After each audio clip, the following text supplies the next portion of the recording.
Mr. Bond. You are strapped to a bed, and there is a big giant laser about to saw you, or rather slice you, in half. Good day. Do you expect me to talk? No, Mr. Bond, I expect you to die. No, Mr. Bond, I expect you to die. No, Mr. Bond, I expect you to die. No, Mr. Bond, I expect you to die. You're not quite getting it. You're right. No, Mr. Bond, I expect you to die. That's it. Woo! Right, off I go.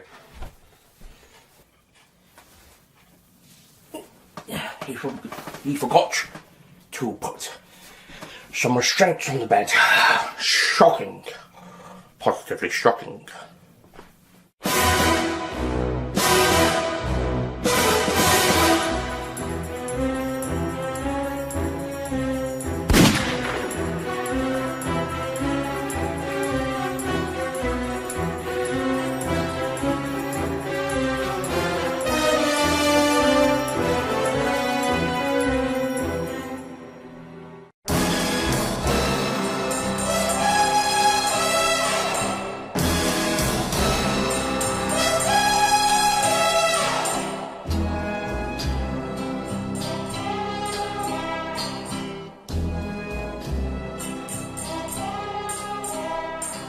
Hello ladies and gentlemen, Nick here, and welcome to my review of Goldfinger, the third James Bond adventure starring Sean Connery as James Bond 007, and also possibly the most famous of the entire series. The plot of the film is MI6 have sent Bond to investigate Auric Goldfinger, a gold enterpriser who's they believe is of smuggling gold across country to country. Bond eventually discovers that this is the case, but Goldfinger is up to something more. He is planning to basically make all of America's gold in Fort Knox radioactive so that his gold would increase a lot. And also he's done a deal with the Chinese so that the Chinese economic value probably, I don't know, I guess shoots up. But economic disruption in the West probably be a good thing for them. So Bond investigates Goldfinger and eventually has to stop him. So yeah, that's basically the plot of Goldfinger. I think it's great. It's a great, fun, enjoyable, entertaining instalment. It is possibly the best of the Connery era, film-wise. I don't know if it'd be my favourite. I mean, You Know Twice has had that honour for a while, but we'll see if it still retains that in February when we get around to that. Anyway, but certainly this film is brilliant on almost every level. I think negatives first. The dubbing goes down a little bit. From Russia of Love pretty much had very strong dubbing. It pretty much lined up with the actors. Sometimes you actually got the actors themselves to do the lines. And other people, they got them to line up well. I think there was very little times that the dubbing didn't quite work with From Russia of Love. I did point that out, but it was very little. It was worse with Dr. No. Goldfinger, it slips again. It slips a bit. It slips back, so it's not as good as From Russia with Love. Better than Dr. No, but it does slip down a bit. I have to say, the guy who does do Gertrude's voice does a very good job. There, he's very good. Although I don't know why the scripts say he's British, because then they cast a German in the role, but then they get the voice actor to make him sound German. So I think they should have just removed that line and just say, or somehow tie into the fact that he's part German at least. So anyway. I think they've got this. I think the use of the same voice dub actress for most, if not all, the girls, apart from Pussy Galore, in this film, as well as on quite a few of the previous and future films. Certainly, in Dr. No and in Thunderball, the main Bond girls in those films, as well as some of the others in Dr. No. I think maybe they should get some more voice actresses in just for difference. I mean, maybe they've done that for some of the more distinctive voices, like maybe Honor Blackman, but I think that is Honor Blackman doing her own dubbing, at least. Not sure when dubbing every single line stops and they get to use their own words starts. I don't know, was it something with 60s filmmaking that they needed to dub almost, if not every line, if not almost every line? Or something? I don't know, maybe sound improved by the 70s or 80s for them not to worry about that. Maybe even the late 60s. But certainly with these earlier Connery films, they had to dub almost, if not every line in the film, and not everyone came back to do their own dubbing. Thank God Sean Connery kept his own voice. I do think Honor Blackman does a great job as Pussy Galore, and the character is well-rounded. We get to a bit more of the character than we did in the book. In the book, she was more like another henchwoman. She was a gang leader, basically, but she didn't do that much, apart from being the eye candy of Tilly Masterson, who got more to do in the book, but didn't in the film. You know, she gets less to do in the film. But in the end of the book, Tilly dies, and Pussy becomes the one. Bond gets to bed at the end of the film, the book. Well, she does at the end of the film as well, but she gets more on-screen time anyway. Jill gets very little to do as well. I think she gets slightly less in the book, but she gets to survive being with Bond. She just then dies off page, I guess is the term. In a film sense, it'd be off screen, but in this film, she does die off screen, but we see the body with the gold paint, which is a very cool and very famous image. I'll give them that. Although Bond mentioning, saying, listening to the Beatles with earmuffs, yeah, not a fan of that line, because I'm a Beatles fan. You take that line out and I think your film's pretty perfect. Besides some editing issues.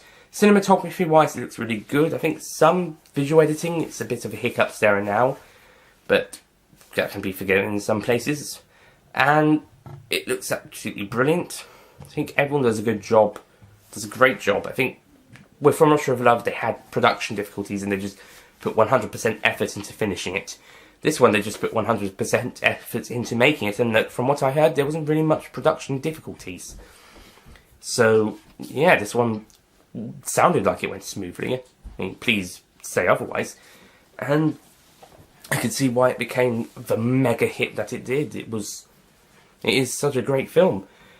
I can't say if it's one of it's probably one of the best, but I can't say it's the best because I do have the little niggles, the issues. But it's still really entertaining, it's still really good, and it's nice to watch for an hour and 45 or so minutes. It's the joint second shortest with the first film, and to be honest, it's a more entertaining watch than the shortest film, Quantum of Solace, which we'll get to around November next year. But yeah, Quantum of Solace, I mean, everything Goldfinger gets right, Quantum of Solace mostly does wrong, apart from the acting, for the most parts. But yeah, Goldfinger looks absolutely beautiful and really cool. Oh, and there's some other bits I've just remembered. Sometimes they speed up some shots, such as Bond removing his pigeon hat in the pre-title scene, and when Oddjob opens the door and Bond basically flops out of it. They all have sped up. I don't know if those were needed. I'm sure you could have let them do it slowly and it would have had the same effect. Although that does nicely lead into the most famous scene in the movie. Do you expect me to talk? No, Mr. Bond, I expect you to die. That's why I parried that in the sketch. It's a very great scene. In fact, this film has a lot of most notable scenes. So it's basically just worth a whole watch just for all of those, see if you can spot the greatest scenes. Some of them the greatest scenes in movie history, let alone Bond movie history. And yes, it's brilliantly made. I've only got a few nitpicks, but I think the nitpicks are a little bit more noticeable and nitpickier than From Russia with Love, which almost got a 9, but it was boosted up to a 10 just because of it was such a fantastic result after such a terrible production. Whilst this one is just is a brilliant outcome, full stop. without a trouble production, maybe From After Love actually should be the best. Might actually be the best one. No, Connery in this film makes this the best one because I think both films are very close, but I think Sean Connery he's nailed the role by this point, and he basically does the best performance of the entire series and possibly his career. He is, in this film, well, he has been in all of the films, but this one in particular, he is James Bond. No question. And definitely, I believe this is when he becomes the definitive James Bond, at least for most people. I mean, yeah, as an icon, definitely. Although, personally, I wouldn't put him as my favourite or the best. But I can definitely see him as the most iconic of this series. And, yeah, this is definitely where he does a fantastic job here. He did great jobs in the first film. He did an amazing job in the second. Fantastic here, and I think he continues to do a brilliant job for the next one. It's his last two that don't really do well, although I would say Diamonds Are Forever, he's slightly more into it again than You Only Twice, as he was getting tired by that point. But after a bit of a break, and after Lazenby's one installment, Connery agrees to do the one film and decides to put a bit more effort into it, and looked like he had a bit more of enjoyment when he was on screen. So, yeah, and Never Say Never Again, I suppose he put a little bit more effort into it because it was not an Eon one, but by that point he was starting to get old, nearly as old as Roger Moore, and he was starting to slow down his effort. I'm not sure how much enjoyment he got out of the From Russia with Love game, but he certainly tried a bit better there than some of the films he was in, but not as much as other installments. Anyway, so wrapping up Goldfinger, I'm going to give Goldfinger a 10 out of 10. Goldfinger, he's the man with the Midas touch, a spider's touch, such a cold. Because Connery's performance is so perfect, it just nudges over From Russia with Love as the best of the Connery films, and one of my favourites in the series. Certainly one of my favourite Connerys. You Only Twice still holds that definition, but it might drop a bit apart because Connery's performance in that is his worst Bond performances, and might be one of his weakest full stops. But we'll see when we get to that. So thank you for watching my review of Goldfinger. I'm not sure what the next review on this channel will be, but the next James Bond review will be Thunderball. I'll see you guys next time. Goodbye. He loves only gold, only gold. He loves gold. He loves only gold, only gold. He loves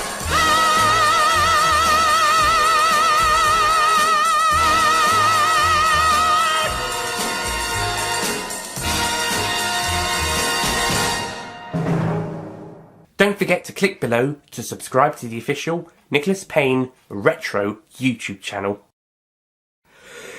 The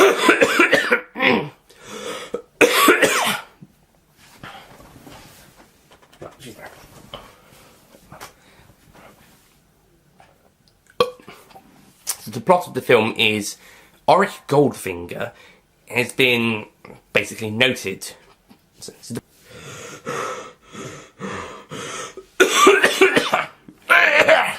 Phlegm.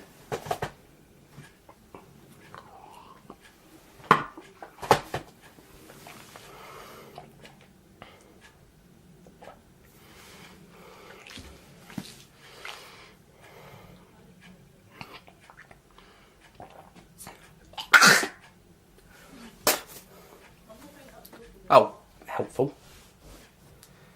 Anyway, so Bond then. Anyways, from radioacting Fort Knox, he's aided after. No, hang on. But first, so the next film we have to do is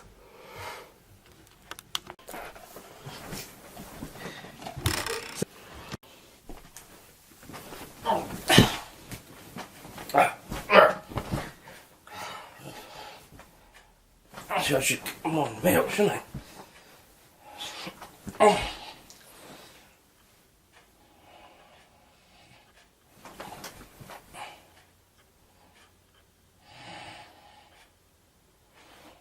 Do you expect me to talk? No. Yeah, yes. Do you expect me to talk? Do you expect me to talk? Do you expect me to talk? You're not quite getting it. Yes, you're not quite getting it.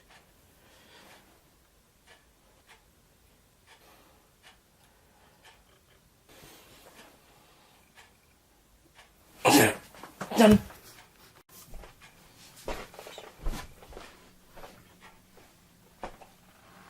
Ah, Mr. Bond.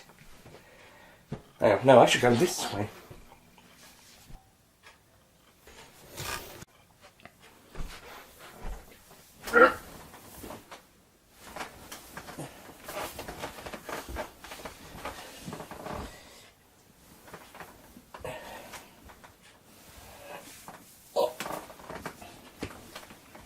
Actually, it should be the other way, shouldn't it? I'm looking forward to when we do George Lazenby and Roger Moore. We won't have to put on a Scottish accent.